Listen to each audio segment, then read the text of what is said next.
De l'Évangile de Jésus-Christ selon saint Jean, chapitre 6, versets 30 à 35. En ce temps-là, la foule dit à Jésus, « Quel signe vas-tu accomplir pour que nous puissions le voir et te croire? Quelle œuvre vas-tu faire?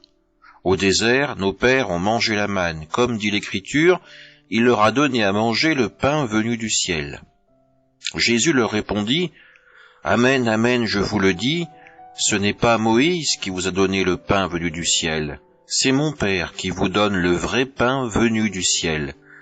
Car le pain de Dieu, c'est celui qui descend du ciel et qui donne la vie au monde. » Ils lui dirent alors, « Seigneur, donne-nous toujours de ce pain-là. » Jésus leur répondit, « Moi, je suis le pain de la vie. Celui qui vient à moi n'aura jamais faim, celui qui croit en moi n'aura jamais soif. » Acclamons la parole de Dieu.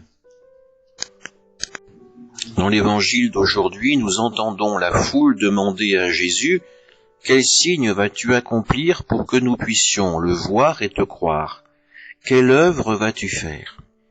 Cette foule semble agir comme une personne qui recule pour mieux sauter. Sauter dans la foi que Jésus lui propose, lui offre. Cette foi qui lui permet d'accueillir le véritable pain de vie, d'accueillir la foi qui enlèvera la soif pour l'éternité. Cette foule, pourtant, est toujours dans l'hésitation.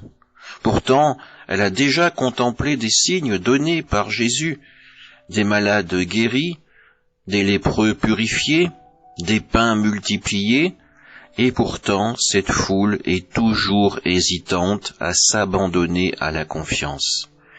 Pourtant, c'est la foule qui parle d'œuvre. Quelle œuvre Jésus va faire? Nous le savons bien, Jésus ne fait qu'accomplir les œuvres du Père. Tout ce qu'il fait, c'est pour nous renvoyer à l'amour et à la miséricorde que le Père a pour nous. Dieu nous envoie son Fils pour nous mener sur un chemin de confiance, pour nous mener vers le royaume de Dieu.